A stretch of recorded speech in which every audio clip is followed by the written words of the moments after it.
शीर्षक गुनाहों से तौबा करने वाला नौजवान। बिस्मिल्लाहिर्रहमानिर्रहीम। एक छोटे से गांव में हाशिम नाम का एक नौजवान रहता था। वह बचपन में नमाज पढ़ता था, कुरान सीखता था और अपने माता पिता का सम्मान करता था। लेकिन जैसे जैसे वह बड़ा हुआ, दुनिया की चमक दमक में खोने लगा।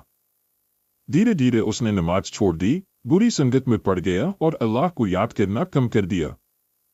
एक दिन गांव की मस्जिद के इमाम ने जुमे के खुतबे में कहा, इंसान कितना भी बड़ा गुनाहगार क्यों न हो, अगर वह सच्चे दिल से तौबा करे तो अल्लाह की रहमत उसके गुनाहों से कहीं ज्यादा बड़ी है। ये बातें हाशिम के दिल में उतर गई। उसी रात उसने एक सपना देखा। उसने महसूस किया कि उसकी जिंदगी खत्म होने वाली है और उसके सामने उसके सारे अच्छे और बुरे कर्म रखे जा रहे हैं। वह डर गया। उसकी आंख खुली तो फजर की अजान हो रही थी। हाशिम तुरंत उठा, वुज़ू किया और कई महीनों बाद मस्जिद पहुंचा। नमाज के बाद उसकी आंखों से आंसू बहने लगे।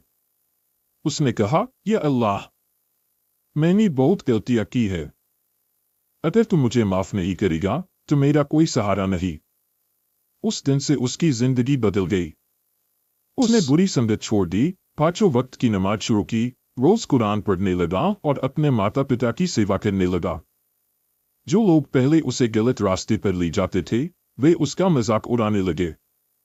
लेकिन हाशिम मुस्कुराकर कहता, लोगों की नहीं, मुझे अपने रब की खुशी चाहिए। कुछ महीनों बाद गांव में एक गरीब परिवार मुश्किल में था। हाशिम ने बिना किसी को बताए उनकी मदद की। उसने कभी अपनी नेकी का दिखावा नहीं किया। धीरे धीरे लोग उसके अच्छे चरित्र से प्रभावित होने लगे।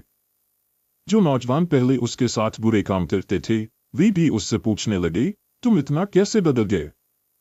हाशिम ने जवाब दिया, जब इंसान अपने रब की तरफ एक कदम बढ़ाता है तो अल्लाह उस पर अपनी रहमत के दरवाजे खोल देता है। कई साल बीत गए। हाशिम पूरे गांव में अपनी ईमानदारी और नेक अखलाक के लिए जाने जाने लगा। वह हमेशा लोगों को यही नसीहत देता, कभी भी अल्लाह की रहमत से मायूस मत होना। चाहे कितने भी गुनाह किए हों, सच्चे दिल से तौबा का दरवाजा खुला है। कहानी से सीख। पांचों वक्त की नमाज की पाबंदी करे। बुरी संगत से बचे। माता पिता का सम्मान करे, नेकी दिखावे के लिए नहीं, सिर्फ अल्लाह की रजा के लिए करे। अल्लाह की रहमत से कभी मायूस न हो और सच्चे दिल से तौबा करे। समापन। अगर आपको यह कहानी पसंद आई हो तो इसे दूसरों तक जरूर पहुंचाइए ताकि उन्हें भी नेक रास्ते पर चलने की प्रेरणा मिले। अस्सलामु अलैकुम व रहमतुल्लाहि व बरकातुहू।